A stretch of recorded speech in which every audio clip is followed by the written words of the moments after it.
Hello, നമുക്കിന്ന് മീൻ പൊള്ളിക്കാം. മീൻ പൊള്ളിക്കാൻ വേണ്ടി ഞാൻ എടുത്തേക്കണ മീൻ പൊമ്പാനോ ആണ്. പൊമ്പാനോ എന്ന് പറഞ്ഞാൽ നമ്മുടെ നാട്ടിലെ ആവോലി എന്ന് പറയും. അത്ര എക്സ്പെൻസീവ് അല്ല, അത് ചീപ്പും അല്ല, ഒരു ഇടത്തരം സൈഡിൽ നിൽക്കുന്ന മീൻ. അപ്പോൾ നമുക്ക് വീഡിയോയിലേക്ക് പോകാം. നമുക്ക് ആദ്യം ചെയ്യേണ്ടത് കുറച്ച് ഉപ്പിടാം, പിന്നെ ചെറുനാരങ്ങ പിഴിഞ്ഞൊഴിക്കാം. ഈ ചെറുനാരങ്ങ പിഴിഞ്ഞൊഴിച്ചതിലേക്ക് കുറച്ച് പൊടികളിടാം, അതായത് മുളക് പൊടി, മഞ്ഞൾപ്പൊടി, മല്ലിപ്പൊടി, പിന്നെ കുറച്ച് കാശ്മീരി മുളക് പൊടി ഇട്ടാൽ നല്ല കളറ് കിട്ടും. അതിന് വേണ്ടിയാണ് നമ്മൾ ഇത് ഇടണം കേട്ടോ. അതിന് വേണ്ടി ഒരു കാര്യം, വീഡിയോ എല്ലാവരും ഒന്ന് ലൈക്ക് ചെയ്യുക, സബ്സ്ക്രൈബ് ചെയ്യുക കേട്ടോ, പ്ലീസ്. പിന്നെ നമ്മൾ ഈ മസാല നമ്മൾ മീനിലേക്ക് തേച്ച് പിടിപ്പിക്കുക. നല്ലോണം തേച്ച് പിടിപ്പിക്കണം, ഉള്ളിലും സൈഡിലും ഒക്കെ തേച്ച് പിടിപ്പിക്കണം. എന്നാലാണ് അതിൻ്റെ മസാല ഇറങ്ങുള്ളൂ. മസാല നമ്മൾ തേച്ച് പിടിപ്പിച്ചിട്ട് നമ്മൾ ഓൾമോസ്റ്റ് ഒരു 3/4 മണിക്കൂറോ അല്ലെങ്കിൽ 1 മണിക്കൂറോ ഒന്ന് വെച്ചേക്കണം. ആ സമയം കൊണ്ട് നമുക്ക് മസാല റെഡിയാക്കാം കേട്ടോ. അതിന് വേണ്ടത്, ആദ്യം ഒരു പാൻ ചൂടാക്കുക, അതിലേക്ക് വെളിച്ചെണ്ണ ഇടുക. അതിന് ശേഷം നമുക്ക് വേണ്ട ഒരു വലിയ സബോള ഇടാം. എന്നിട്ട് പച്ചമുളക്, ഇഞ്ചി, വെളുത്തുള്ളി ചതച്ചത് ഇടണം. നല്ല പോലെ ഇളക്കിക്കൊണ്ടിരിക്കുക, അടി കരിയരുത്. നല്ല പോലെ കൂട്ടി ഇളക്കുക. എന്നിട്ട് അതിലേക്ക് കുറച്ച് മുളക് പൊടി, മഞ്ഞൾപ്പൊടി, മസാലപ്പൊടി, പിന്നെ കുറച്ച് മല്ലിപ്പൊടി, പിന്നെ കുറച്ച് ഉപ്പ്, ഇതെല്ലാം കൂടി ചേർത്ത് കൂട്ടി ഇളക്കുക. നല്ല പോലെ ഇളക്കണം. ആ സമയം കൊണ്ട് നമുക്ക് മീൻ ഓവനിൽ വയ്ക്കാം. ഞങ്ങൾ വറക്കല്ല, ബേക്കാണ് ചെയ്യണത് കേട്ടോ.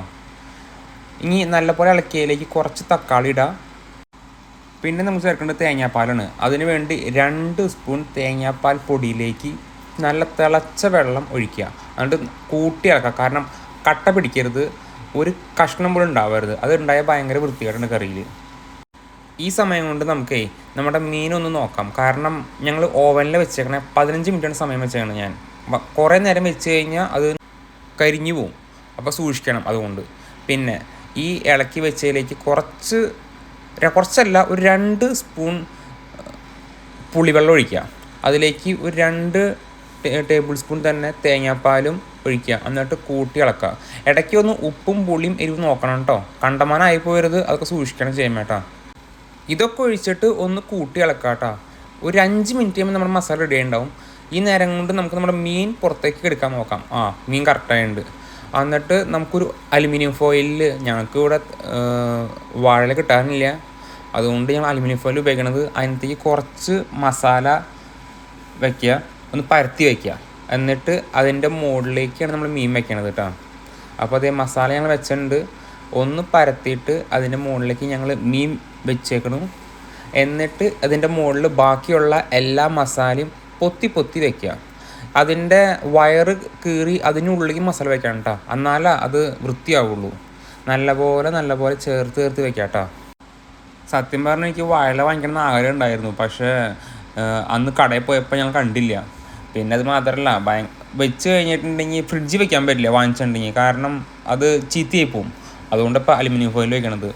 അടുത്ത തവണ എന്താണെങ്കിലും ഞാൻ വാഴ ഉണ്ടാക്കുള്ളൂ. എല്ലായിടത്തും മസാല പിടിച്ചു എന്ന് ഉറപ്പായി കഴിഞ്ഞാൽ നമുക്ക് അലുമിനിയം ഫോയിലിൽ നിന്ന് ഫോൾഡ് ചെയ്ത് വയ്ക്കാം കേട്ടോ.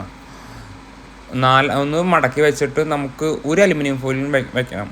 കാരണം ഒറ്റ അലുമിനിയം ഫോയിൽ ആണെങ്കിൽ പൊട്ടാനുള്ള ചാൻസ് കൂടുതലാണ്. അപ്പോൾ 2 അലുമിനിയം ഫോയിൽ വെച്ചിട്ട് നമുക്ക് ഒരു പാനിൽ കുറച്ച് ബട്ടർ ഇട്ടിട്ട് നമുക്ക് ഈ മീൻ വെച്ചേക്കണത് അതിന് മുകളിൽ വെച്ചിട്ട് അങ്ങോട്ടും മറിച്ചിടാം.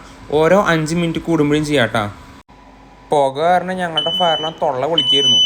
അവസാനം 5-10 മിനിറ്റ് കഴിഞ്ഞിട്ട് നമ്മൾ മറിച്ചിട്ടിട്ട് നമ്മൾ പാനിൽ നിന്ന് പുറത്തേക്ക് മാറ്റുക. എന്നിട്ട് പതുക്കെ ഒന്ന് പൊളിച്ച് നോക്കുക. കണ്ട ആയ പറക്കണ മീൻ പൊള്ളിച്ചിരുന്നത്. ഗംഭീരമായിട്ടാ പരിപാടി, സൂപ്പറായിട്ടായിരുന്നു. എന്നിട്ട് ഞങ്ങളത് അപ്പവും കൂട്ടി പെടച്ചു.